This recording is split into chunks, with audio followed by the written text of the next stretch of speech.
जय हिंद। आप सभी का हमारे YouTube चैनल पर बहुत बहुत स्वागत है। हमारे भक्ति काल से संबंधित महत्वपूर्ण प्रश्न चल रहे हैं, जिसमें हमने अभी तक कृष्ण भक्ति से संबंधित महत्वपूर्ण प्रश्न देखे। आज की वीडियो में आपको राम भक्ति से संबंधित महत्वपूर्ण प्रश्न मिलेंगे। तो अगर आप हमारे चैनल पर पहली बार हैं और TGT PGT से संबंधित तैयारियाँ कर रहे हैं तो चैनल को सब्सक्राइब कीजिएगा। अगर वीडियो पसंद आई तो लाइक कीजिएगा और कमेंट बॉक्स में ज़रूर बताइएगा कि हमारी वीडियो आपको कैसी लगी। तो चलिए प्रश्नों को देखते हैं। पहला प्रश्न है, इनमें से तुलसी की उस रचना का नाम बताइए जो सवैया शैली में लिखी गई है। रामचरितमानस, विनय पत्रिका, कवितावली, दोहावली। तो इसका जो सही आंसर है पहले प्रश्न का वो कौन सा है? वो ऑप्शन सी है। कवितावली जो है ये जो है सवैया शैली में जो है लिखी हुई रचना है। अगला प्रश्न है, राम के दरबार में भेजने के लिए तुलसी ने किस ग्रंथ की रचना की? रामचरितमानस, दोहावली, बरवे रामायण, विनय पत्रिका। तो तुलसीदास ने राम के दरबार में भेजने के लिए जिस ग्रंथ की रचना की वो कौन सी है? वो विनय पत्रिका है। तो दूसरे प्रश्न का ऑप्शन डी सही है। नेक्स्ट प्रश्न है कि इनमें से कौन सी रचना तुलसी की नहीं है? पार्वती मंगल, जानकी मंगल, रुक्मिणी मंगल, बरवे रामायण। तो आप सभी देखे होंगे पार्वती मंगल भी है, जानकी मंगल भी है, बरवे रामायण है, लेकिन जो ऑप्शन सी है वो गलत है। ये रुक्मिणी मंगल जो है ये तुलसीदास की रचना नहीं है, इसलिए इसका ऑप्शन सी जो है वो सही है। अगला प्रश्न, इनमें से किस काव्य ग्रंथ में तुलसी ने ब्रज भाषा का प्रयोग किया है? विनय पत्रिका, कवितावली, गीतावली, उपर्युक्त सभी। तो इनमें से जो है उपर्युक्त सभी में जो है तुलसीदास ने ब्रज भाषा का प्रयोग किया है, इसलिए इसका ऑप्शन डी जो है वो सही है। नेक्स्ट प्रश्न को देखते हैं। अगला प्रश्न है, तुलसी की किस रचना में उनके जीवन से संबंधित वृत्तांत अधिक हैं? रामचरितमानस में, विनय पत्रिका में, कवितावली में, दोहावली में। तो इसका जो सही ऑप्शन है वो ऑप्शन सी है। कवितावली जो है इसमें जो है तुलसीदास के जीवन से संबंधित घटनाएं अधिक देखने को मिलती हैं। अगला प्रश्न है, तुलसीदास का समय इसमें से क्या है? 1532 ईस्वी से लेकर 1623 ईस्वी, या 1554 ईस्वी से लेकर 1680 ईस्वी, या 1498 ईस्वी से लेकर 1578 ईस्वी, या 1500 ईस्वी से लेकर के 1600 ईस्वी। तो इसका जो ऑप्शन ए है वो सही है। तुलसीदास का जो समय है वो कौन सा है? वो 1532 से लेकर के 1623 ईस्वी माना जाता है। अगला प्रश्न है सातवां, तुलसी की माता का नाम क्या था? कौशल्या, हुलसी, विद्यावती, रत्नावली। तो तुलसी की जो माता का नाम था वो क्या था? वो था हुलसी, क्योंकि आपने तुलसीदास के बारे में एक चौपाइयाँ सुनी होंगी कि सुरतीय नरतीय नागती सब चाहत अस होए, गोद लिए हुलसी फिरे, तुलसी सोसुत होए। इसमें आपने देखा होगा कि इनकी माता का हुलसी नाम जिक्र हुआ है, और ये भी चौपाइयाँ बहुत ही महत्वपूर्ण हैं। अगर आपसे पूछा जाए कि सुरतीय नरतीय नागतीय सब चाहत अस होए, अगर ये पंक्ति आए तो आप रहीम को लगाएंगे, और अगर जो है अगर ये पंक्ति आए तो आप तुलसीदास को लगाएंगे, लेकिन अगर ये आए गोद लिए हुलसी फिरे तुलसी सोसुत होए तो आप इसको लगाएंगे, आप रहीम को लगाएंगे। लेकिन अगर ये दोनों चौपाइयाँ एक साथ आती हैं तो फिर आप किसको लगाएंगे? फिर आप रहीम को लगाएंगे। अगला प्रश्न देखते हैं। अगला प्रश्न है, आचार्य रामचंद्र शुक्ल ने तुलसी का जन्म स्थान कहाँ माना है? सोरो, रामपुर, राजापुर, सीही। तो आठवें प्रश्न का जो सी वाला ऑप्शन है वो सही है। तो रामचंद्र शुक्ल ने तुलसीदास का जो जन्म स्थान माना है वो राजापुर गांव माना है। नेक्स्ट प्रश्न है, अस्ति चरम में देह मम तामे ऐसी प्रीत, यह कथन किसका है? तुलसी का, हुलसी का, रत्नावली का, कबीर का। तो नवें प्रश्न का जो सी वाला ऑप्शन है रत्नावली, जो तुलसीदास की पत्नी थी, उन्होंने ये शब्द जो है कह करके तुलसीदास को धिक्कारा था कि अस्ति चरम में देह मम तामे ऐसी प्रीत, तैसी जो श्री राम में तो होत न तो भवभीत। इस शब्द को सुन करके उनके मन में क्या था? एक भक्ति भावना जाग उठी, और एक जो पत्नी प्रेम था उससे उनको वैराग्य हो गया था। अगला प्रश्न देखते हैं। अगला प्रश्न है कि रामचरितमानस में कुल कितने कांड हैं? 8, 10, 7, 6। तो रामचरितमानस में कितने कांड हैं? तो रामचरितमानस में 7 कांड हैं, जिनमें ये प्रश्न बनता है कि सबसे बड़ा कांड कौन सा है? तो बाल कांड माना जाता है। और सबसे छोटा कांड जो उसमें पूछा जाता है वो कौन सा है, वो किष्किंधा कांड माना जाता है। अगला प्रश्न देखते हैं। अगला प्रश्न है कि काशी में तुलसी ने किस गुरु के पास रह करके विद्याध्ययन किया? नरहरिदास, शेष सनातन, गंगाराम ज्योतिषी, महंत राघवानंद। तो किसके पास रहकर उन्होंने विद्याध्ययन किया था काशी में? तो उनके जो गुरु थे शेष सनातन, तो काशी में उनके पास रहकर उन्होंने विद्याध्ययन किया था। तो 11वें प्रश्न का जो बी वाला ऑप्शन है वो सही है। अगला प्रश्न है आचार्य रामचंद्र शुक्ल ने तुलसी के प्रामाणिक ग्रंथों की संख्या कितनी मानी है? 10, 12, 22, 8। तो उन्होंने जो है तुलसी के प्रामाणिक ग्रंथों की जो संख्या मानी है रामचंद्र शुक्ल ने, वो कितना मानी है? वो 12 मानी है। तो 12वें प्रश्न का जो ऑप्शन बी है वो सही है। अगला प्रश्न है कि इनमें से तुलसी के समकालीन कौन थे? रहीम, नंददास, सूरदास, उपयुक्त सभी। तो ये जितने भी कवि हैं या संत बोल सकते हैं, ये सभी जो है इनके समकालीन माने जाते हैं, इसलिए इसका ऑप्शन डी जो है वो सही है। अगला प्रश्न है कि बरवे रामायण की रचना तुलसी ने किसके आग्रह पर की थी? मीरा, रहीम, केशव, सूरदास। तो बरवे रामायण की जो रचना है वो तुलसीदास ने रहीम के आग्रह पर की थी। तो इसका 14वें प्रश्न का जो ऑप्शन बी है ये सही है। नेक्स्ट प्रश्न है तुलसी की गीतावली किस कवि की रचना से प्रभावित है? रहीम के, सूरदास के, नंददास के, केशवदास के। तो तुलसी की जो गीतावली है वो कौन सी रचना से प्रभावित है? तो इसका जो सही ऑप्शन है वो सूरदास हैं 15वें प्रश्न का। तो इसमें ऑप्शन बी जो है वो सही है, सूरदास। अगला प्रश्न है कि हनुमान बाहु के रचयिता कौन है? केशव, लालदास, अग्रदास की तुलसी। तो इसकी जो ये रचना है हनुमान बाहु, ये तुलसीदास की रचना है और इन्होंने अपनी जो शरीर पीड़ा बोल सकते हैं उस पे जो इन्होंने लिखी थी। और ये जो है शायद तुलसीदास की आखिरी रचना मानी जाती है, क्योंकि इस रचना के बाद जो है उनकी मृत्यु हो गई थी। अगला प्रश्न है कि रामचंद्रिका के रचयिता का नाम बताइए। तुलसी, जयदेव, केशव, रत्नाकर। तो रामचंद्रिका जो है केशवदास की प्रसिद्ध रचना है। इसी रचना के आधार पे इनको प्रसिद्धि मिली थी। अगला प्रश्न है रामचरितमानस के राम में कौन सा गुण है? शक्ति, शील, सौंदर्य, उपयुक्त सभी। तो रामचरितमानस में राम में ये सभी गुण हैं, यानी कि इसका ऑप्शन डी 18वें प्रश्न का ऑप्शन डी जो है वो सही है। अगला प्रश्न देखते हैं। अगला प्रश्न है कि भास्कर रामायण किस भाषा में लिखी गई है? तमिल में, तेलुगु में, कन्नड़ में, मलयालम में। तो भास्कर रामायण जो है वो तेलुगु भाषा में लिखी गई है, इसलिए 19वें प्रश्न का जो ऑप्शन बी है ये सही है। नेक्स्ट प्रश्न है कि दूल्हा राम सिय दुल्हिरी या पंक्ति कवि के किस काव्य ग्रंथ की है? कवितावली, गीतावली, बरवे रामायण, रामचरितमानस। तो दूल्हा राम सिय दुल्हिरी ये जो पंक्ति है ये तुलसीदास के गीतावली से ली गई है।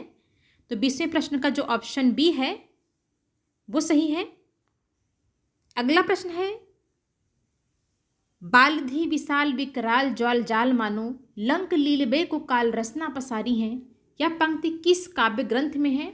कवितावली, गीतावली, दोहावली, बरवे रामायण।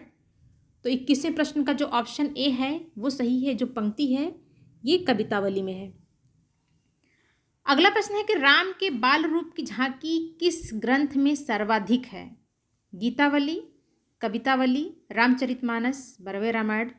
तो राम के जो बाल रूप की झांकी है वो सबसे ज़्यादा आपको कवितावली में मिलेगी, इसलिए 22वें प्रश्न का जो ऑप्शन बी है वो सही है।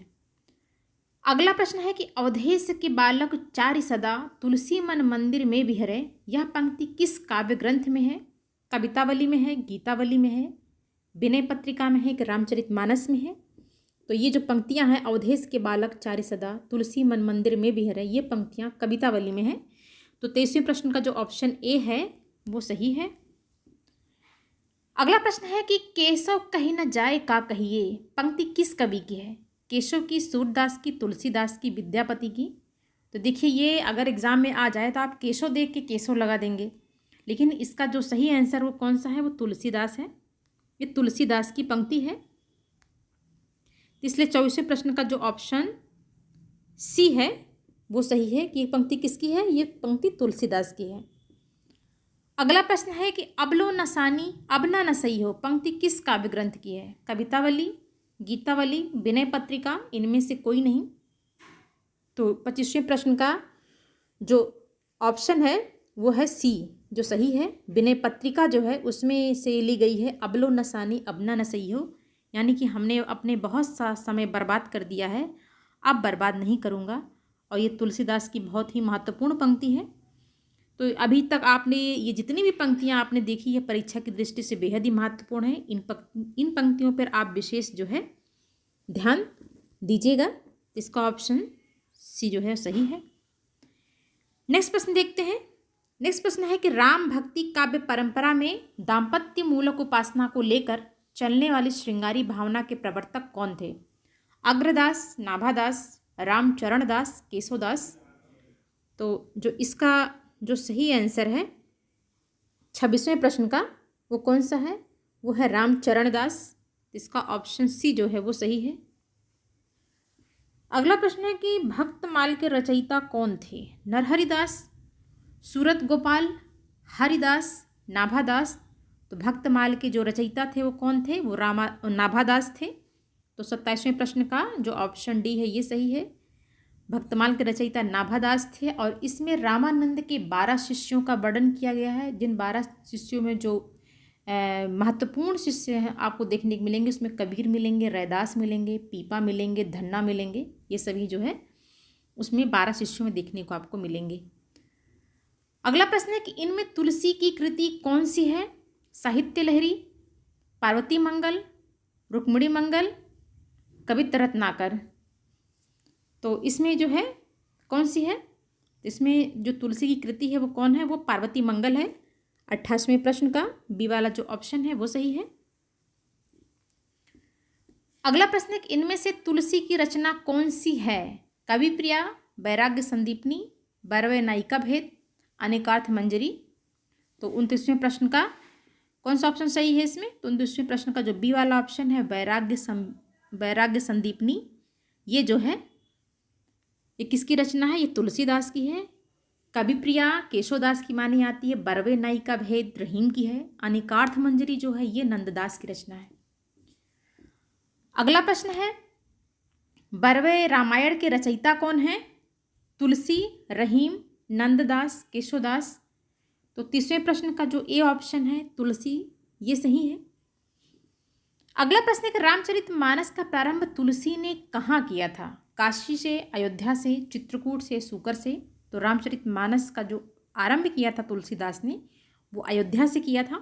तो 31वें प्रश्न का ऑप्शन बी सही है। नेक्स्ट प्रश्न है कि राम भक्ति शाखा के अंतर्गत बैरागी दल का गठन किसने किया? रामानंद, तुलसीदास, नाभादास, नरहरिदास। तो 32वें प्रश्न का जो ऑप्शन ए है वो सही है। राम भक्ति शाखा के अंतर्गत बैरागी दल का जो गठन किया किसने किया? रामानंद ने किया था। अगला प्रश्न है कि तपसी शाखा का गठन किसने किया? कृष्णदास, पयहारी, अग्रदास, कीलदास, तुलसीदास। तो तपसी शाखा का जो गठन किया था वो किसने किया था? वो किया था कीलदास। थोड़ा धुंधला दिख रहा है यहाँ पे, उसको थोड़ा सा देख लिए, कीलदास हैं ये। अगला प्रश्न है कि राम रक्षा स्तोत्र की रचना किसने की? रामानुजाचार्य, रामानंद, नंददास, नाभादास। तो राम रक्षा स्तोत्र की जो रचना है किसने की थी? वो रामानंद ने की थी। तो 34वें प्रश्न का ऑप्शन बी सही है। नेक्स्ट प्रश्न है कि हिंदी राम काव्य के प्रमुख प्रेरणा स्त्रोत कौन थे? आल्वर भक्त, स्वामी रामानंद, रामानुजाचार्य, तुलसीदास। तो 35वें प्रश्न का बी वाला जो ऑप्शन वो सही है, स्वामी रामानंद। हिंदी काव्य राम काव्य के प्रमुख क्या थे? प्रेरणा स्त्रोत माने जाते हैं। अगले प्रश्न को देखते हैं। अगला प्रश्न है हिंदी साहित्य का स्वर्ण युग किस काल को माना जाता है? छायावाद, रीतिकाल, भक्ति काल, आधुनिक काल। तो हिंदी साहित्य का जो स्वर्ण युग माना जाता है वो भक्ति काल को माना जाता है। इसका जो है ऑप्शन सी, 36वें प्रश्न का ऑप्शन सी सही है। और किसने माना? तो जॉर्ज गियर्सन ने माना था। नेक्स्ट प्रश्न है, जानकी जी की सखी बनकर रचना करने वाले राम भक्त कवि का नाम बताइए। कौन है? अग्रदास है, एक ध्रुवदास है, एक नाभादास है, एक लालदास है। तो जानकी जी की सखी बनकर रचना करने वाले कौन थे? तो अग्रदास थे। तो जो है 37वें प्रश्न का जो ऑप्शन ए है वो सही है। अगला प्रश्न है कि तुलसी की मान्यताएं किस संप्रदाय में सर्वाधिक प्रभावित हैं? सखी संप्रदाय में, श्री संप्रदाय में, रसिक संप्रदाय में, ब्रह्म संप्रदाय में? तो इसका जो ऑप्शन बी है वो सही है। जो श्री संप्रदाय है इसमें जो तुलसी की मान्यताएं हैं वो सर्वाधिक प्रभावी हैं। तो 38वें प्रश्न का जो बी वाला ऑप्शन है वो सही है। अगला प्रश्न है, तुलसी को मुगल काल का सबसे बड़ा व्यक्ति किसने माना? जॉर्ज गियर्सन ने, हजारी प्रसाद द्विवेदी ने, स्मिथ ने, ईश्वरी प्रसाद ने? तो तुलसी को मुगल काल का जो सबसे बड़ा क्या माना था? तुलसी को मुगल काल का सबसे बड़ा व्यक्ति जो है माना था, वो किसने माना था? वो स्मिथ ने माना था। तो 39वें प्रश्न का जो सी वाला ऑप्शन है वो सही है। अगला प्रश्न है, महात्मा बुद्ध के बाद भारत के सबसे बड़े लोकनायक तुलसी थे, यह कथन किस विद्वान का है? जॉर्ज गियर्सन का, हजारी प्रसाद द्विवेदी का, रामचंद्र शुक्ल का, डॉक्टर रामविलास शर्मा का? तो 40वें प्रश्न का जो ए वाला ऑप्शन है वो सही है। जॉर्ज गियर्सन ने कहा था कि महात्मा बुद्ध के बाद भारत के सबसे बड़े लोकनायक तुलसीदास हैं। नेक्स्ट प्रश्न है कि प्रस्थान चतुष्टयी में किस पुराण को शामिल किया गया है? विष्णु पुराण, नारद पुराण, श्रीमद् भागवत पुराण या कूर्म पुराण? तो 41वें प्रश्न का जो है ऑप्शन सी जो है वो सही है। श्रीमद् भागवत पुराण को जो है शामिल किया गया था। अगला प्रश्न है कि ईश्वरीय प्रेम को भक्ति की संज्ञा किसने दी? नारद, शांडिल्य, मनु, वल्लभाचार्य? तो ईश्वरीय प्रेम को भक्ति की जो संज्ञा दी थी वो किसने दी थी? वो नारद ने दी थी। तो 42वें प्रश्न का ऑप्शन ए जो है वो सही है। अगला प्रश्न है कि इनमें से किस ग्रंथ की रचना भक्ति काल में नहीं हुई है? रामचरितमानस, अवध विलास, साकेत, भक्तमाल? तो इसमें से रामचरितमानस की रचना भक्ति काल में हुई है, अवध विलास की भी हुई है, भक्तमाल की हुई है, पर जो साकेत है इसकी रचना जो है ये द्विवेदी युग में हुई थी, इसलिए इसका जो ऑप्शन सी है वो सही है। अगला प्रश्न है कि वैष्णव भक्ति को स्थापित करने वाले आचार्यों का समय क्या है? 10वीं से 15वीं शती, 11वीं से 16वीं शती, 7वीं से 13वीं शती, ये इनमें से कोई नहीं। तो वैष्णव भक्ति को स्थापित करने वाले आचार्यों का जो समय माना गया है वो कौन सा माना गया है? वो 11वीं से 16वीं शती माना गया है। इसलिए 44वें प्रश्न का जो ऑप्शन बी है वो सही है। अगला प्रश्न है कि इनमें से तुलसी का समकालीन कवि कौन नहीं है? केशव, रहीम, नाभादास, सूरदास? तो इसमें से जो है तुलसी का समकालीन कवि कौन नहीं है? तो इसमें जो केशवदास हैं ये तुलसी के समकालीन कवि नहीं, क्योंकि रहीम, नाभादास, सूरदास ये तीनों जो हैं भक्ति काल से संबंधित हैं, पर जो केशव हैं वो किससे संबंधित हैं? वो रीति काल से संबंधित हैं, इसलिए ये तुलसी के समकालीन कवि नहीं माने जाते हैं। अगला प्रश्न है कि रामानंद की शिष्य परंपरा में तुलसी किस पीढ़ी में आते हैं? 8वीं में, 7वीं में, 12वीं में, 14वीं में? तो रामानंद की शिष्य परंपरा में तुलसी जो है वो 7वीं पीढ़ी में आते हैं। 46वें प्रश्न का जो ऑप्शन बी है वो सही है। अगला प्रश्न है कि अंगद पैज नामक काव्य ग्रंथ के रचयिता कौन है? विष्णुदास, ईश्वरदास, सुंदरदास, अग्रदास? तो अंगद पैज जो है वो ईश्वरदास की रचना है। तो 47वें प्रश्न का जो ऑप्शन बी है वो सही है। नेक्स्ट प्रश्न देखते हैं। नेक्स्ट प्रश्न है कि रामाष्टयाम के रचयिता का नाम बताइए। ईश्वरदास, मुनिलावड़, अग्रदास, हृदयराम? तो रामाष्टयाम के रचयिता का जो नाम है वो कौन है? वो अग्रदास हैं। तो 48वें प्रश्न का जो ऑप्शन सी है ये सही है। अगला प्रश्न है कि अवध विलास के रचयिता का नाम बताइए। केशवदास, प्राणचंद्र चौहान, परशुराम, लालदास? तो अवध विलास के जो रचयिता हैं वो कौन है? वो लालदास हैं। तो इसका जो प्रश्न का जो है 49वें प्रश्न का जो ऑप्शन डी है वो सही है। अगला प्रश्न है कहें हनुमान नाटक के रचयिता इनमें से कौन है? माधवदास, ईश्वरदास, कपूर चंद त्रिखा, हृदय राम। तो हनुमान नाटक के जो रचयिता हैं वो कौन है? वो है हृदय राम। तो ऑप्शन डी, 50वें प्रश्न का ऑप्शन डी जो है वो सही है। अगला प्रश्न है, इन काव्य ग्रंथों को रचना काल के आरोही क्रम में व्यवस्थित कीजिए। पद्मावत, पृथ्वीराज रासो, रामचरितमानस, रामचंद्रिका, या पृथ्वीराज रासो, पद्मावत, रामचरितमानस, रामचंद्रिका, या रामचंद्रिका, रामचरितमानस, पद्मावत, पृथ्वीराज रासो, या रामचरितमानस, रामचंद्रिका, पृथ्वीराज रासो, पद्मावत।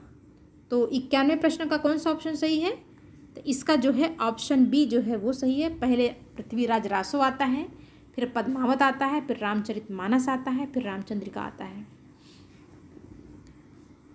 क्योंकि पृथ्वीराज रासो जो है वो आदिकाल से संबंधित है। आदिकाल के बाद आता है भक्तिकाल। भक्तिकाल में आपको सूफी जो है संत मिलेंगे, और सगुण भक्ति धारा के और निर्गुण भक्ति धारा के। तो जो है सगुण भक्ति धारा में, निर्गुण भक्ति धारा में जो सूफी संत हैं जायसी, उनकी रचना आएगी पद्मावत। फिर सगुण भक्ति धारा में तुलसीदास की रचना आ जाएगी रामचरितमानस। फिर उसके बाद आता है रीतिकाल। रीतिकाल में जो है केशवदास की जो रचना रामचंद्रिका है, फिर वो आएगी। इस तरह से जो है 91वें प्रश्न का जो ऑप्शन बी है वो सही है। अगला प्रश्न है कि इन सूचियों को सुमेलित कर सही कोड का चयन कीजिए। तो अवध विलास को पहले देखते हैं। अवध विलास किसकी रचना है? अवध विलास जो है वो लालदास की रचना है, इसको लालदास पे लगाते हैं। और भरत मिलाप किसकी रचना है? तो भरत मिलाप जो है वो ईश्वरदास की रचना है। और कृष्ण गीतावली, तो कृष्ण गीतावली हो गई तुलसीदास की। फिर बचता है रामायण महानाटक। तो रामायण महानाटक इसका हो गया प्राणचंद चौहान का हो गया। यानी कि ए का तीसरा, बी का चौथा, इस तरह देखते हैं कौन सा ऑप्शन इसमें सही है। ए का तीसरा, बी का चौथा, तो इसमें जो है ऑप्शन जो डी दिख रहा है ये सही है। अगला प्रश्न है, इन कवियों को कालक्रमानुसार आरोही क्रम में व्यवस्थित कीजिए। तुलसीदास, ईश्वरदास, नाभादास, केशवदास। ईश्वरदास, तुलसीदास, केशवदास, नाभादास, या केशवदास, तुलसीदास, नाभादास, ईश्वरदास, या नाभादास, केशवदास, तुलसीदास, ईश्वरदास। इन कवियों को अगर हम क्रमानुसार रखेंगे तो सबसे पहले कौन आएगा? पहले ईश्वरदास आएंगे, फिर तुलसीदास आएंगे, फिर केशवदास आएंगे, फिर जो है नाभादास आएंगे। इस तरह से जो है इसका जो ऑप्शन बी है वो सही है। अगला प्रश्न है, अगला और आखिरी प्रश्न है कि इनमें से केशवदास का जीवन काल क्या है? 1555 से लेकर के 1617 ईस्वी, या 1570 से लेकर 1650 ईस्वी, या 1532 से लेकर 1623 ईस्वी, या 1480 से लेकर 1550 ईस्वी। तो इसमें से जो केशवदास का जीवन काल माना जाता है वो 1555 से लेकर के 1617 ईस्वी माना जाता है। यानी कि 54वें प्रश्न का जो ऑप्शन ए है वो सही है। इस प्रकार से आज की वीडियो में हमारे राम भक्ति से संबंधित जितने भी महत्वपूर्ण प्रश्न हैं वो कंप्लीट हो गए। वीडियो आपको कैसा लगा कमेंट बॉक्स में ज़रूर बताइएगा।